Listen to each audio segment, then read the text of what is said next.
పవన్ కళ్యాణ్ గారు మీరేం చెప్పిండ్రు? మీరు రంగుల ఊసలు వాల్చినట్టుగా మేము ఊసలు మార్చాం. ఇక్కడ మేము బరాబర్ నిలబడతాం, కళాయించి నిలబడతాం, మొగోళ్ళు నిలబెడతాం, మొనగాళ్ళ లెక్క నిలబడతాం. నీళ్ళక చెక్కగా లెక్క నిలబడరు. ఈ రోజు నాగేశ్వరరావు గారి మీద తుపాకీ పెట్టి మా మీద కాల్చే ప్రయత్నం చేస్తున్నా కావచ్చు. ఈ రోజు మీ పోలీసులు ఇక్కడ హైదరాబాద్ ఏ విధంగా తిరుగుతారు బాస్? తెలంగాణకు పోలీసులు ఏ విధంగా వస్తారు? అరెస్టు వారెంట్లు పట్టుకొని ఏ విధంగా వస్తారు? మేము చేతగాని వాళ్ళమా? చేతు గాజులు వేసుకున్నామా? మిస్టర్ రేవంత్ రెడ్డి దగ్గర హోంశాఖ మంత్రి ఉన్నది, ఏ విధంగా నువ్వు అనుమతిస్తున్నావు? ఈ కాంచెలు వారెంట్లతో ఆంధ్రకేరళ వాళ్ళ పోలీసులు వస్తే అరెస్ట్ చేసి ఓపెన్ చేసి పడేయాలి, వాళ్ళని జైల్లో పెట్టాలి. ఎట్లెట్లు వస్తారు? తమాషా చేస్తుండ్రా ఇక్కడ? ఇదే ఆఖరి ఎఫ్ఐఆర్ కావాలి, ఇదే లాస్ట్ ఎఫ్ఐఆర్ కావాలి. ఇంకోసారి ఎఫ్ఐఆర్ అయితే మామూలు కూడా చెప్తున్నా, పవన్ కళ్యాణ్ చెప్తున్నా, ఖబర్దార్ అని చెప్తున్నా, హెచ్చరిస్తున్నా. రిక్వెస్ట్ బొంగజింగ్ ఎవరు చేయడు ఇక్కడ. నువ్వు చేసి చూడు, ఇక్కడ అరెస్ట్ చేసి చూడు, కుత్క మీద కాలు తొక్కుతా నా కొడకల్లారా. జై తెలంగాణ మరి వీళ్లకు జోహార్లు. ప్రొఫెసర్ నాగేశ్వరరావు గారి విషయానికి వస్తే, అంటే ఈ రోజు వాళ్ళు ఏ విధంగానైనా, నాకు ఇయాటికి ఒక అర్థం కాని ప్రశ్న ఏంటంటే, ఇదే రౌండ్ టేబుల్ లో ఎన్నోసార్లు ఇన్నయ్య గారు కూడా కూర్చుండ్రు. అసలు ఇప్పటిదాకా క్లారిటీ ఏంటంటే, అసలు ఇన్నయ్య గారు ఎందుకు అరెస్ట్ అయ్యిందో ఆయన చాలా మంది చెప్పలేకపోతే నాకు కూడా క్లారిటీ లేదు. కాబట్టి ఎన్ఐఏ అనే ఒక పెద్ద సంస్థ ఇచ్చింది కాబట్టి ఎవరు మాట్లాడద్దని ఎవరు గొంతులు ఎత్తారు, కానీ ఆయన ఎందుకు ఎత్తుకపోయినో తెలియదు. ఇవాళ వెంకట్ అని మన జర్నలిస్ట్ వెంకట్ ఇంటి పైన బాజాప్తా విజయనగరంకి వెళ్ళి వచ్చిండ్రు పోలీసులు.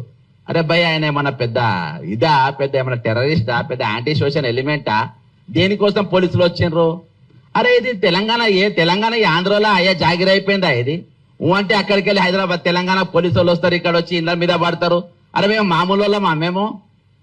మేము ప్రశ్నించే గొంతుకలం. మేము మన బండి సంజయ్ కేంద్ర మంత్రి కొడుకు ఒక ఇష్యూలో పాల్గొంటేనే ఇక్కడనే రౌండ్ టేబుల్ మీద పడ్డాం, అరెస్ట్ అయ్యేదాకా ఎంబడి పడ్డాం. లాస్ట్ కు ఒక 267 మంది పోలీసులు ప్రశ్నించే గొంతుల పైన కేసులు పెట్టే కాడికి తీసుకొని వచ్చినాం.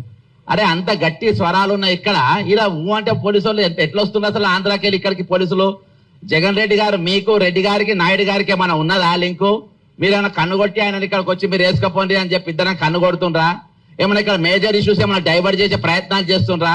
ఎందుకంటే ప్రొఫెసర్ నాగేశ్వరరావు గారు మన 2 రాష్ట్రాలనే కాక భారతదేశం అంతటా కూడా ఆయన పేరు ప్రఖ్యాతలు ఉన్నాయి. కాబట్టి 2 సబ్జెక్ట్ ఈ రోజు ఫార్మర్స్ ఇష్యూ చాలా పెద్దగా నడుస్తా ఉంది. దాదాపు 10 మంది ఫార్మర్స్ ఇప్పటి చచ్చిపోయినరు. పృథ్వీ గారు కానీ ఇక్కడ ఉన్నవారు చాలా మంది కల్లాల కాడికి కూడా పోయినరు. మరి మేము కూడా మానవ హక్కుల కమిషన్ లో ఫిర్యాదు చేసినాం. మరి ఇటువంటి సెన్సిటివ్ ఇష్యూస్ డైవర్ట్ కానీ అని చెప్పి ఇద్దరు కన్ను కొట్టుకొని ఇవన్నీ ఏమైనా కథలు పడుతున్నా అనే డౌట్ వస్తుంది. ఎందుకంటే ఈ రోజు మరి ఎక్కడ చూసినా కానీ ఒక పెద్ద చర్చ ఈ రోజు నాగేశ్వరరావు గారి వెళ్ళింది. ఏది ఏమైనప్పటికీ ఇయాటికి నేను అనుకుంటున్నా, ఇది నాగేశ్వరరావు గారి మీద ఏదైతే మీరు కేసు పెట్టిందో ఇదే ఆఖరి కేసు కావాలి. మళ్ళీ ఇంకొక జర్నలిస్ట్ గారి పైన కానీ, ఇంకో మేధావి మీద కానీ, ఇంకో ప్రశ్నించే గొంతుకల మీద కానీ ఈ రోజు ఇటువంటి కేసులు ఉండే ప్రయత్నాలు చేయొద్దు. ఈ రోజు తెలంగాణ వనరులు ఇంకా దోపిడీ గురైతేనే ఉంది. ఇవాళ ఫ్యూచర్ సిటీ కాంట్రాక్ట్ ఎవరండి? ఎవరికి ఇచ్చిన future city contract? CM Ramesh కి ఇచ్చిండ్రు. ఎవరైనా సీఎం రమేష్ ఎక్కడికి వెళ్ళి వచ్చిండ్రు? ఈ రోజు మా కాంట్రాక్ట్లను తీసుకుంటాం, మా వర్కులు తీసుకుంటాం. ఇంతకు ముందు దోచుకుపోయిందని చెప్పి మేము తెలంగాణ తెచ్చుకున్నాం. ఇప్పుడు దోచి పెడుతున్నాం కదా మేము బాజాప్తా. నువ్వు ఎందుకు ఫికర్ చేస్తున్నాం? మేమే దోచి పెడుతున్నాం మీకు. అయినా కానీ ఇయాటికి మేము మాట్లాడేటోళ్ళము, ప్రశ్నించేటోళ్ళము, అడిగేటోళ్ళము ఎందుకు మమ్మల్ని టార్గెట్ చేస్తుండ్రు?